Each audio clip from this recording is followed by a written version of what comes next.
नमस्कार दोस्तों, सरस्वती शिक्षा समिति पाली द्वारा संचालित ऑनलाइन क्लासेज में आपका हार्दिक स्वागत है।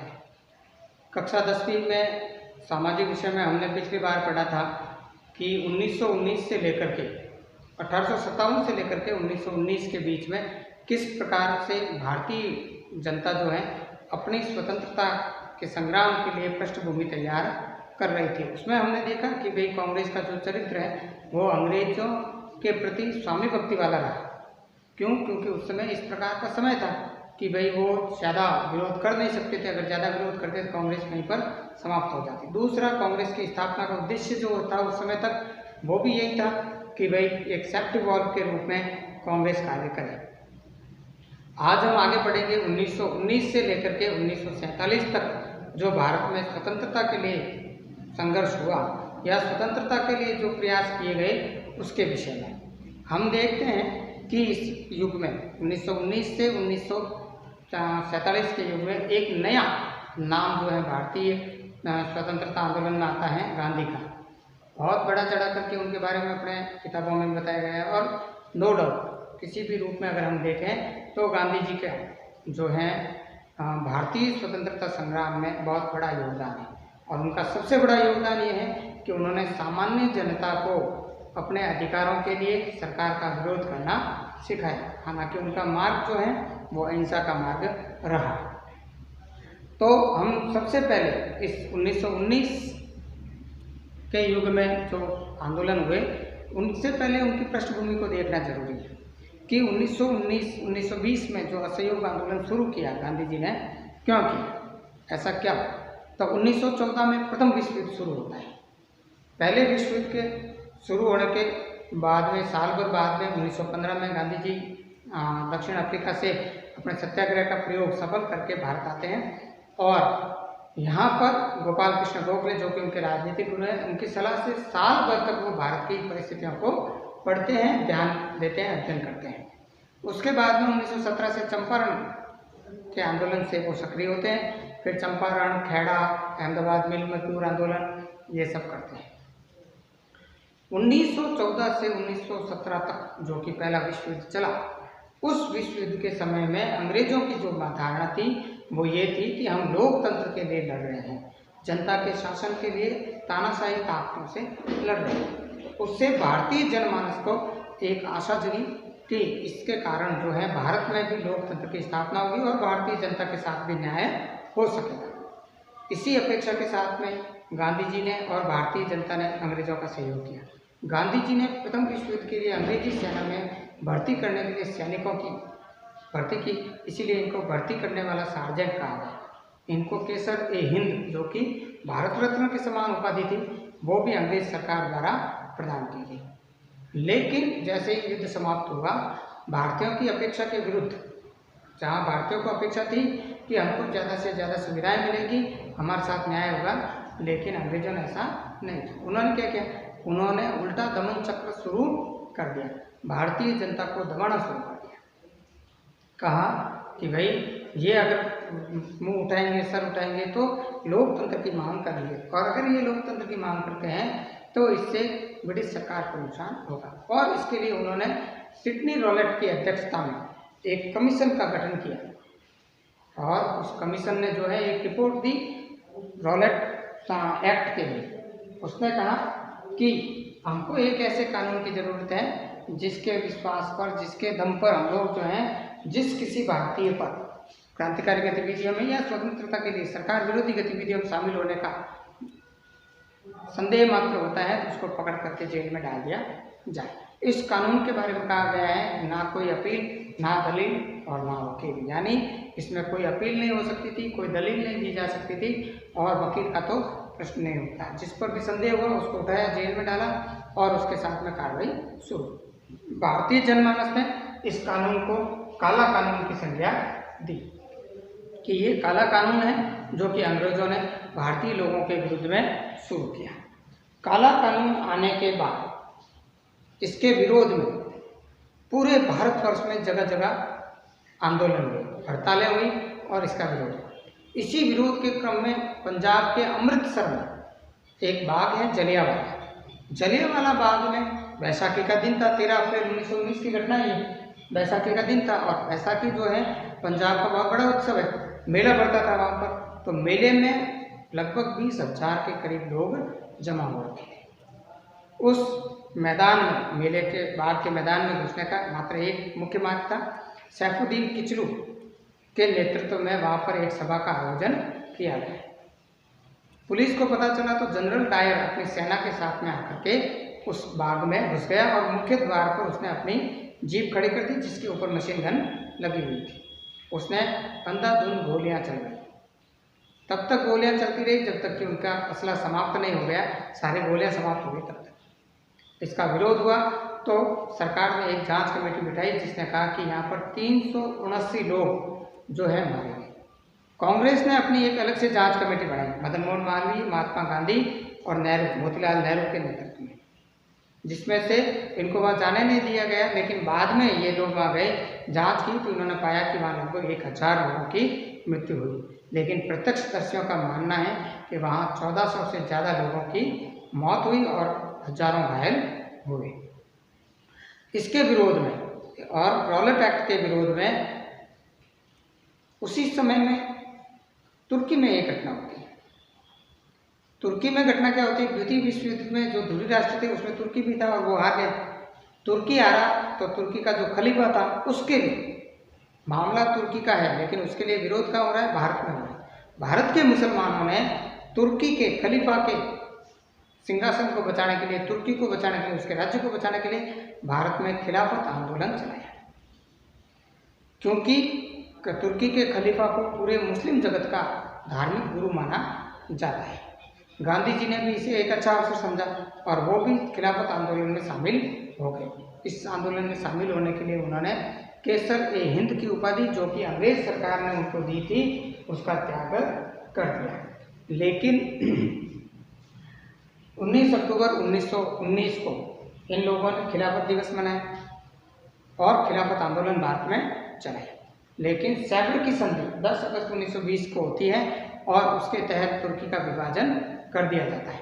वहाँ पर मुस्तफा कमाल पाशा, अतातुर्क कमाल पाशा जिसका पूरा नाम है, उस अतातुर्क कमाल पाशा ने शासन को अपने हाथ में लिया और खलीफा के पद की समाप्ति की घोषणा कर दी।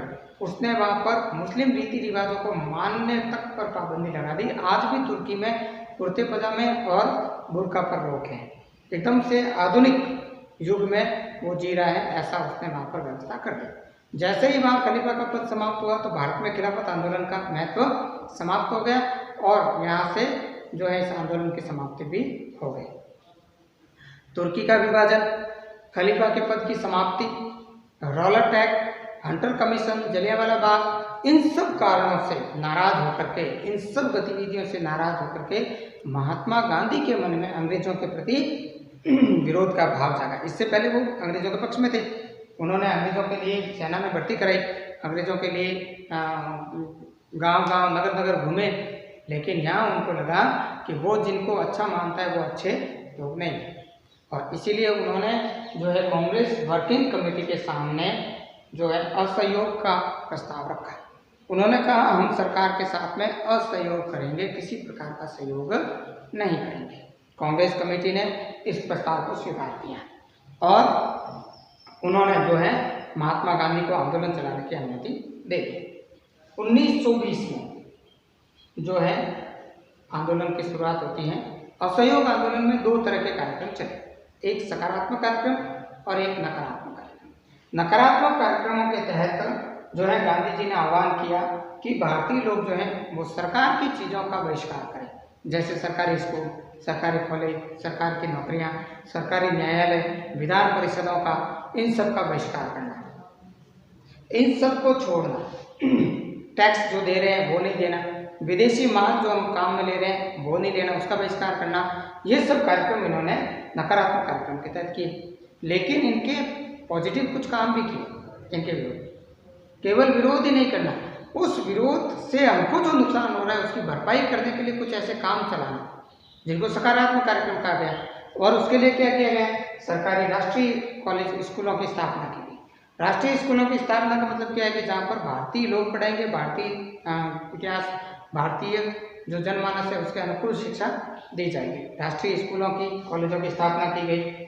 दूसरा ये जो था न्यायालयों का बहिष्कार, उसके विरोध में अपने जो आपसी झगड़े हैं वो जो ग्राम पंचायतें हैं, जो गांव की पंचायत है, जो पंच लोग हैं उनके द्वारा निर्णय कराना। कुछ जातियों में जातिगत पंचायतें होती थी, उनसे निर्णय कराना, यानी अपना झगड़ा अपने स्तर पर सलटाना। फिर इन्होंने कहा कि जो हाथ से कते हुए कपड़े हैं, हाथ से कते और बुने कपड़े उन्हीं का प्रयोग करना, यानी खादी का उपयोग करना, और विदेशी वस्त्रों का किसी प्रकार से उपयोग नहीं करना। ये आंदोलन अपने चरम पर था, बहुत तेजी से चल रहा था और ये पहला अवसर था जिस समय लगभग 30,000 लोगों ने गिरफ्तारियां दी और जेल में। लेकिन इसी समय में जो है एक घटना घटित होती है, चौरी चौरा की घटना। चौरी चौरा की घटना जो है ये 5 फरवरी 1922 को घटती है। होता क्या है, 5 फरवरी 1922 को चौरी चौरा नामक स्थान पर शांतिपूर्ण जुलूस निकल रहा था, भीड़ जा रही थी, उस पर पुलिस ने जो है गोलियां चलाई। अहिंसक भीड़ सिर्फ नारेबाजी कर रही है, कोई हथियार नहीं है उनके पास, और उस पर गोलियां चली। इससे क्या हुआ, इससे वहाँ के जो लोग हैं वो भड़क गए।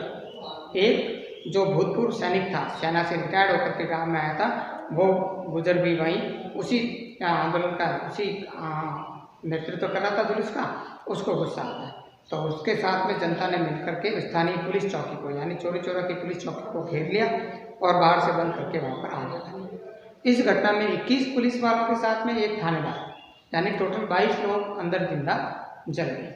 ये घटना जब गांधी जी को पता चली तो गांधी जी ने कहा कि अभी देश आज़ादी के लिए तैयार नहीं है। इससे पहले गांधी जी ने कहा था, आप मेरा सहयोग कीजिए, 1 साल में आज़ादी दिला दूंगा। बच्चे से लेकर बूढ़े तक हर एक व्यक्ति ने इसमें आंदोलन में सहयोग किया। लेकिन जैसे ये घटना घटित होती है, अचानक से जो है गांधी जी इस आंदोलन को वापस ले लेते हैं।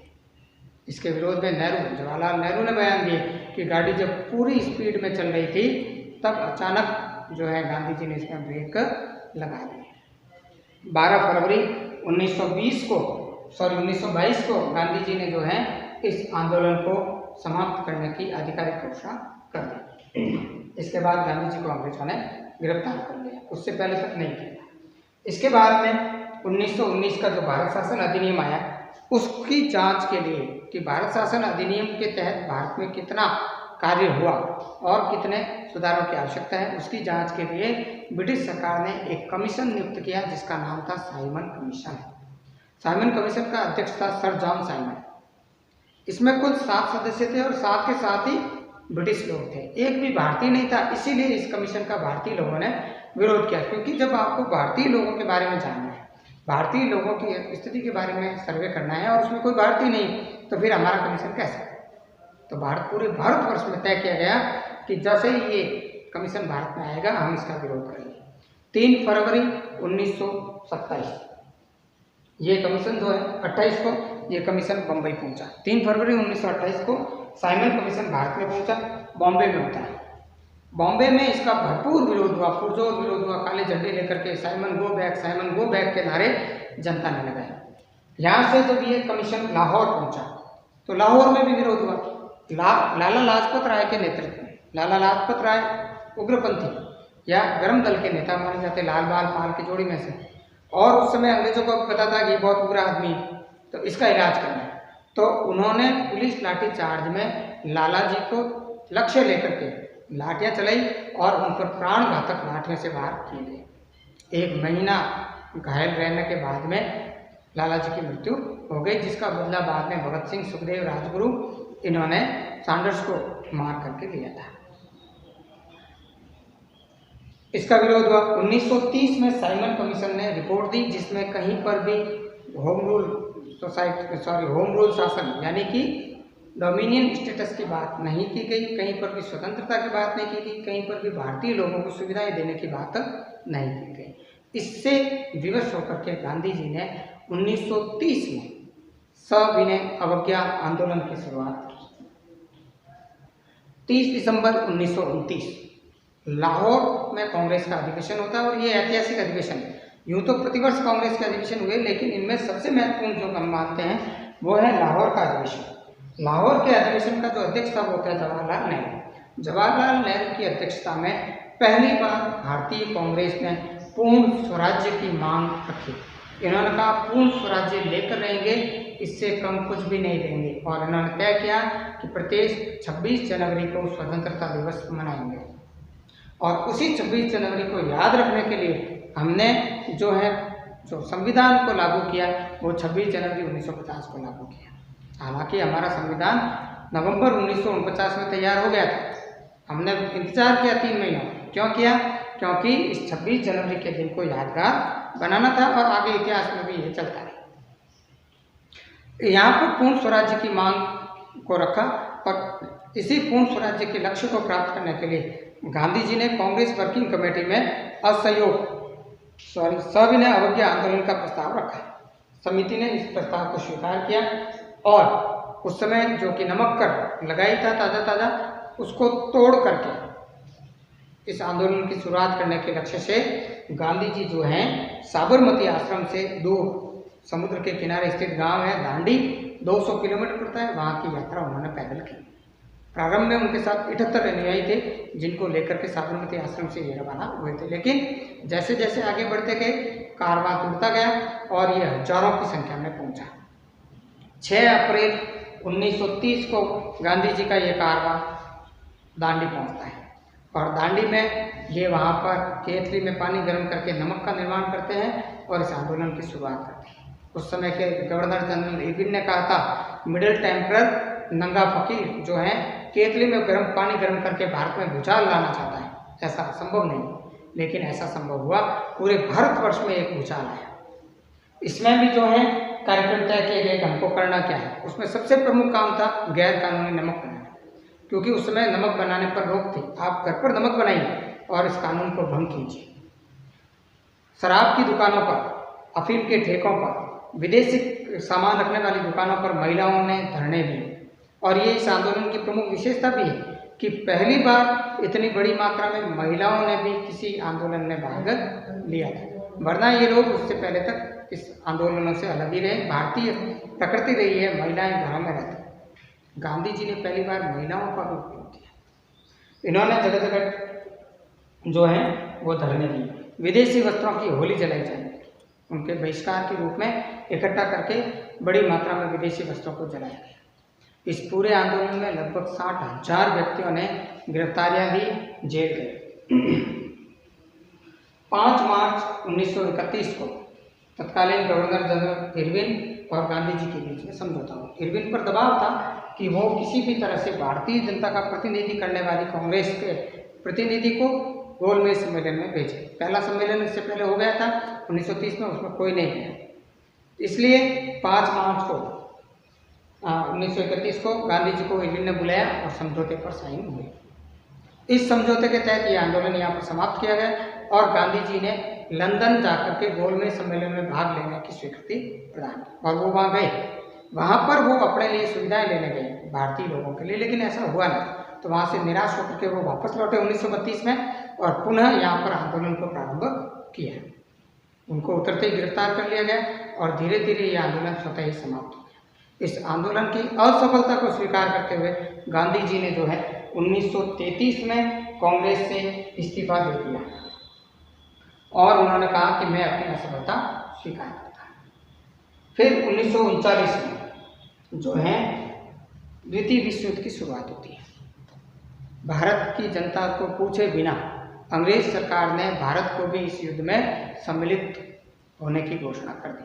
इसके विरोध में संपूर्ण भारत में विरोध शुरू हुआ, लेकिन गांधी जी ने कहा कि जब शत्रु संकट में हो उस समय शत्रु के संकट को और नहीं बढ़ाना है और इसलिए हम किसी प्रकार का आंदोलन नहीं चलाएंगे। लेकिन जो स्थानीय लोग थे उनका दबाव भी था कि नहीं, कोई आंदोलन तो चलाना पड़ेगा। इसीलिए यहाँ सुभाष चंद्र बोस ने कांग्रेस से इस्तीफा भी दे दिया और यहाँ से एक बड़े क्रांति के लिए बढ़ गए।